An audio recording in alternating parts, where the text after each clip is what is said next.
Hello, hi guys! Magandang gabi sa inyo lahat. This is Shin Rodriguez from Asagari Channel, a faith healer, also mata reader. So ngayong gabing to, tingnan natin ang nagsasabi ng ating mga gabay. This is a weekly gabay for the month of December 22 hanggang December 28 for the sign of Sagittarius. So Sagi, welcome to my channel. Ano kayang messages, advices ng spirit guides ang ating masasagap for today's video? Kano naman kayang energy o kaganapan sa buhay ng mga Sagittarius ang ating mga hagilap? So guys, this reading is a general reading lamang, hindi lahat makaka-resonate. Kunin lamang pa makaka-relate sa inyo and comment down below kung kaninong energy ang ating nasagap. And of course guys, maraming salamat po pala sa mga walang sawang pagsuporta sa akin channel. And of course, Merry Christmas and a Happy New Year po to all of you guys out there. So, umpisahan na natin ang laban, no?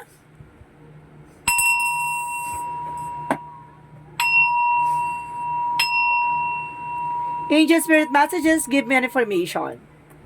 So, ano gusto sabihin sa inyo ng ating mga gabay for the sign of Sagittarius? So, there's a white naman. So, there's a divinity or something na, kumaga, there's purity, no? Parang ano siya parang malinis or something na positive energy itong white naman. So, let's see what is additional messages. And because there is a Four of Swords. So, listen to your intuition and listen to your gut feeling, no? Alisin mo yung takot at pangamba mo. Makikinig ka lagi sa inner voice mo. Additional messages. Because there's a Knight of Wands. So, there's a slow and steady, no? Panatiling kalmado. No? Huwag ka masyadong agad-agad or, kumbaga, padalos-dalos sa mga desisyon or mga ginagawa mo, no? And because there's an information by the Eight of Cups, so letting go, there's walking away from the situation, na may mga bagay na kailangan mo i-let go, may mga bagay na kailangan mo i-surrender. So, ibig sabihin na moving forward, no? Yun yung dapat mong tignan yung mga bigger picture of yourself or rather yung mga situation nyo, no? So, let's see what is additional messages. And because there's a Knight of Swords, there's a sleepless night. So, some of you guys hindi nakakatulog sa gabi or nahihirapan sa pagtulog sa gabi. No, sinasabi sa'yo dito na maaaring nagbibigay ito na anxiety, stress, or depression, and of course, deceptions, no? So, let's see what is additional messages. And because there's an King of Swords. So, there's an information na kailangan putulin, no? May mga bagay na kailangan, stop the pattern like that. Kumbaga, kailangan mo ng, hintuin yung mga bagay na hindi nakakatulong sa'yo, no? Kailangan mo ng tigilan. So, let's see what is the white number. And of course, let's see what is additional messages. So, there's a Seven of Swords. So, there's a sneakiness. Na may taong sumusubaybay, may mga merong nagbabantay sa'yo, no? Kumbaga, or sinasabi na get more information, o may kumukuha rin ng information sa'yo, no? In a good way, no? And of course, there is a Nine of Pentacles. So, there's a blossoming abundance. So, maaaring lalago at lalakas ang negosyo mo, no? Alisin mo yung takot at pangamba mo. Kailangan, kumbaga, pagdating sa business talaga, kailangan mo mag-take no risk, no? So, let's see what is the Knight of Wands. Kasi kung hindi ka mag-take ng risk, wala mangyayari, no? And because there's a Seven of Wands. So, protect yourself, protect your power, no? Kailangan protectionan mo kung naman yung grounds mo. Napanatiliin mong mahinahon, no? Huwag kang maging padalos-dalos, no? Kumbaga, slowly but surely. Ganon. So, let's see what is the Eight of Cups. And because there is a Four of Pentacles. So, there's budgeting, no? Kailangan mo mag-budget. And of course, kailangan mong protection na yung finances mo. Kumbaga, i-let go mo yung mga bagay na alam mong hindi nakakatulong sa'yo, yung mga bagay na alam mong hindi ka, parang hindi magsiserve sa'yo sa huli, ganon. Kumbaga, gamayin mo lang yung paggastos, no? Iwasan mo yung mga, yung walang kabuluhang bagay, no? Yung mga needs mo lang, no? Hindi yung wants mo. And I guess there is an information by the Eight of Pentacles, there is a Ten of Wands. So, there's a burden. Ito yung nagbibigay sa'yo ng pahirap, yung hindi ka makatulog, or something stress, no? Parang, kumbaga, nag-iisip ka or something, guys, nag-overthink ka or being paranoid, no? Kumbaga, iwasan mo yung ganyan kasi hindi siya nakakatulong. Bagkos, parang lalo kang, kumbaga, parang lalo kang, yung pag-iisip mo na kung ano, parang lalo kang hindi makatulog or lalo kang, kumbaga sumasakit yung ulo mo, ang dami rin sumasakit sa pagkatawan mo kasi ganyan yan kapag stress ka. So, let's see what is the King of Swords. So, and of course, sinasabi dito, kailangan massage or and of course, ng meditations. And of course, there is a King of Cups. So, there is a devoted to supportive person na may taong sumusuport at gumagabay sa'yo. Itong tao na to ay kumbaga stricto. no? Or some of you guys, baka may taong darating na stricto. So, let's see what is the white naman and the seven of swords. There's the hangman, no? Kumbaga, baguhin mo yung perspective dito, no? Baguhin mo yung, kumbaga, pretender, no? Parang ganon. Kumbaga, nagpe-pretend ka kasi na kung ano man yung mga bagay. Kumbaga, baka nagpe-pretend ka na may ganito, may ganyan, para lang maiyabang. Iwasan mo yung ganon kasi hindi siya nakakatulong sa'yo. Diba? And of course, let's see what is Four of Swords. And of course, the Knight of Pentacles. So, there's the Star card. So, there's a healing, happiness, and hope. Meron dito sinasabi na magkakaroon ka ng kasaganahan kasi wish fulfillment. Maaari matupad yung mga pangarap mo, no? Love, life, career, and of course, in all aspect, no? Lahat ng factor hawak nito. Kasi there's a blossoming. So, let's see what is the Knight of Wands and of course, the Seven of Wands. Let's see what is the Knight of Wands and the Seven of Wands. And of course, there is a King of Wands. So, there's an information dito na, kumbaga, pangalagaan mo yung sarili mo, no? Kumbaga, nagiging impatient ka kasi dito no? Kailangan na itong, kumbaga, limitahan mo yung ganong attitudes or ganong perspective mo, no? So, let's see what is the Eight of Cups and of course, the Four of Pentacles. And of course, there's a Seven of Pentacles. So, there's a harvest time. At the end of the time, kumaga, mag-harvest na, no? Yung mga bagay na pinaghirapan mo, yung hard work mo, kumaga, or all sacrifices mo. Kumaga, kailangan mo i-let go yung mga bagay na, kumaga, nagbibigay balakid sa'yo, no? Yung pag-iisip ng kung ano-ano. And of course, kailangan magpatuloy ka, no? Alisin mo yung takot at pangamba mo dyan. So, let's see what is the Knight of Swords and of course, the Ten of Wands. So, there's a Knight of Wands. So, there's a slow and steady, no? Perseverance. Kailangan mo magtiyaga. No, kapag may tiyaga, may nilaga. Ganun lang yon. So, alisin mo yung takot at pangamba mo. Pagtiyagaan mo lang yung mga bagay-bagay. Hindi man, kumbaga, hindi mo man nararamdaman yung pagbabago ngayon. Darating yung araw na bigla ka na lang bibiglain ang pagkakataon at panahon. No? Parang bigla na lang mag-ship yung eksena mo na, okay, pala yon. Kaya pala, kahit anong gawin ko, 'di ba? Yung pala mayroong bibigyan ka ng slot ng ating universe na darating yung chapter mo, no? Yung time mo. So let's see what is the Page of Cups. Clarification ng King of Cups and of course the King of Swords. So ibig sabihin dito, listen to your intuition and listen to your gut feelings, no? Kumaga may vibration ka Kumaga meron ka dito na parang women's instinct or something men's instinct, no? Kumbaga yung kaba mo or something yung iniisip mo, maaring totoo yan, may mga bagay na kailangan putulin, yung mga bagay na hindi nakakatulong sa'yo. Excuse me. So, let's see what is the outcome. Outcome is the justice. So, justice is hustisya, no? And of course, there's a karma. So, it's either a good karma or bad karma for you. Ay yung pinaka-outcome. And of course, the Three of Swords, no? Ibig sabihin, maraming naiinggit behind your back. No? Maraming inggitera insecurities dyan, no? Kung baga sinasabi sa'yo dito na, okay lang, may kalma mo yan. Ipagpatuloy nilang ginagawa. Kung ano yung naging cause and effect sa'yo, kung baga ganun din magiging eksena nila. No? Meron yung bounce back, no? 10 times yan, bounce back to the sender. So, let's see what is additional messages. Because there's an Ace of Wands. So, there's a new beginning coming in for you, no? At magkakaroon ka ng bagong simula talaga dito. So, let's see what is the messages for career.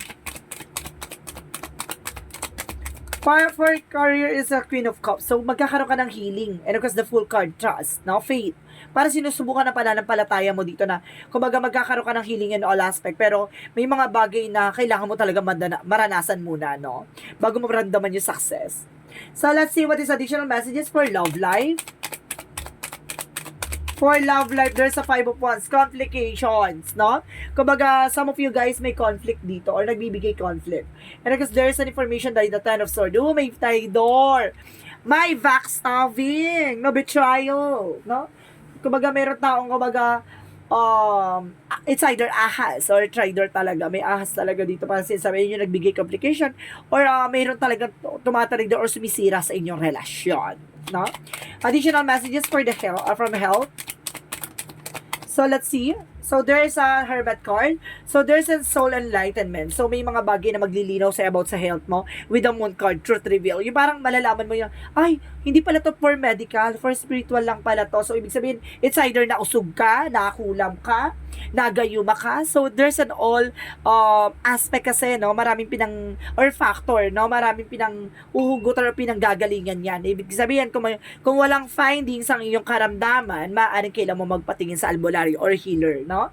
So, mamaya, massage lang yan kasi mamaya pilay lang yan. Diba? Or lamig yan. Or either, kailangan mo ng, kumbaga, baka nausog ka, no? Or nabalis, or something na, ayun nga, nakulam, no? Or kung may mga sugat-sugat ka dyan, mamaya barang yan. So, kailangan mo mag-take ng action. So, let's see what is additional messages for magical fairy messages. For magical fairy messages, so there's autumn, a harvest time. Wow! So sinasabi dito to the fall season, everything comes together and you reap wonderful harvest of the abundance. Ito na nga, di ba? Parang kumbaga aanihin mo na ang kasaganahan. So kumalma ka. So let's see what is the yin and yang oracle card. So, let's see what is additional messages for yin and yang oracle card. So, there's an offer. Oh my God. There's a lot of offer coming in for you, ha? And there's a unity. Meron dapat talagang pagkakaisa at pagtutulungan, no? Transcendence. And because there's a fulfillment wishes. Wow! So, matupad talaga yung mga pangarap mo. Unti-unti man, no? Pero sigurado talaga. Plano. So, let's see what is additional messages for Angel Spirit Guides. For Angel Spirit Guides, so there's a breath of the cosmos, there's a my will to thy will, micromanaging the universe. Ibig sabihin dito na ibibigay sa'yo kung para sa'yo talaga, no? Kapag kumbaga nakalaan talaga yan sa'yo, ay talaga nakalaan sa'yo, no? There's a destiny and fated. So, ibig sabihin, kung para sa'yo talaga ipagkakalob ng universe. So, let's see what is the Monsology. So, there's a time for healing. So, kailangan mo talaga magpagamot, no? A time for healing dito. See, a time for healing. So, kailangan mo talaga na magpagamot, no? Additional messages. So, there's a health issues dito. I see some health issues, no? Siguro yun na nagbibigay ng stress and anxiety sa'yo. Baka hindi ka makatulog, baka may gumagawa sa'yo ng di maganda. Mamaya panipadhangin pala yan. And because there's a have faith in your dreams, no? Magtiwala ka sa pangharap mo. Or magtiwala ka sa panaginip mo. Diba? Mamaya, dreams pala is talagang hindi siya pangarap, mamaya panaginip. So, let's see what is Archangel Michael messages. So, there's your inner guidance is real and trustworthy. So, ibig sabihin yung mga gabay mo, mapagkakatiwalaan mo daw yan, no? So, let's see what is additional messages. There's an innocence. So, may mga bagay na wala ka pang alam, no? Innocente ka nga eh. So, may mga bagay na kailangan mong, ay polish yung skills mo, like ganon. Kapag may mga bagay na wala kang alam, ganon. May mga bagay na lack of knowledge ka pa. So, kailangan mong alamin unti-unti, no? So, let's see what is additional messages. So, there's an honesty. Honesty is the best policy kung kailangan maging tapat at maging totoo, no? Additional messages. There's a loneliness. So, ibig sabihin, hindi ka nag-iisa dito, no? May karamay ka. So, let's see what is the chakra messages. Let's see what is the chakra messages for you. Passion. So, ibig sabihin dito, gawin mo yung mga bagay na hilig mo. Yung gusto mo talaga, no? And because there's a grief, may mga bagay na nangyayari sa buhay natin, there's a mistake, a failure na nangyayari na hindi na natin mababalik, no? It's an opportunity to learn. And there's a release, no? Kailangan mong alisin yung mga bagay or kailangan mo release tong negativity or something black magic involved. So, let's see what is additional messages for Angel Spirit Guides. So, there's a shielding. So, kailangan protection mo yung sarili mo, no? Pangalagaan mo yung sarili mo. And there's a trust, no? Kailangan mo ipagkatiwala sa ating universe. And there's a shielding, no? Protection at pangalagaan. And there's a mystery intuition, no? May mga misteryo dito na hindi mo alam. Yung akala mo normal palang nararamdaman mo, yung pala hindi, no? Yung pala may something na gumagawa sa'yo. Gigigil ka na. Yung ganon. So, let's see what is the energy. Let's see what is the energy. So, there's an angel of balance. Kailangan maging balance ka dito, no? So, maging balance ka daw dito. And because there's a the sun card, there's a pure positivity. So, ibig sabihin dito may positive eksena dito. And door to the spirit, no? May pintuan talaga about sa spirituality. Parang binibigyan ka ng pagkakataon maunawaan yung mga bagay na nangyayari sa iyo, no? So, let's see what is additional messages for Angel Spirit Guides. So, there's a flower. So, some of you guys, no? Kumbaga, talagang like flowers seasonal, no? Para may panahon niya ng parang tagsibol, no? Yung parang, araw na, kumbaga seasonal lang mga bulaklak, no? Pagtubo ng mga ano, pamumulaklak. And of course, there's a family. Oh my God. So, there's a family related, no? It's either may mga anak ka na, or there's a family issues or something family related dito. Or baka you're kumbaga, family oriented, no? So, let's see what is additional messages for Archangel Raphael. So, use your natural healing abilities. So, see, kailangan mo talaga natural healing abilities or healing sessions, no? And because there's an ability. So, some of you baka may sixth senses ka, no? There's an abilities then. So, let's see what is the romance angels. And getting to know each other. If you sabihin dito, if you were single, getting to know each other, no? So, let's see. There's an angel's answer, guys. Mag-isip ka ng questions, no? Na gusto mong itanong sa ating mga gabay. Bibilang ako ng 3, kailangan nakapag-isip ka, no? And because there's an yes and no questions, no? Okay. Isip na, guys. 1, 2, 3. Angel's answer. Give me an answer for their questions. There's an unlikely. May mga bagay na hindi ka nagugustuhan ngayon. No? And of course, may mga, ito pa, there's a be assertive, no? Kailangan alam mo yung grounds mo, no? And of course, there's a no, no? There's an unlikely no. Ibig sabihin, there's a possible na there's a no, no? Talaga may mga bagay na hindi dapat, no? At hindi mo nagugustuhan yung eksena. So, may mga bagay na dapat hindi. So, let's see what is the Jesus loving quotes. Sinasabi dito ni Jesus, if you have faith as a great grain of mustard seed, you shall say unto this mountain, remove hence to the yonder place, and shall have removed, no?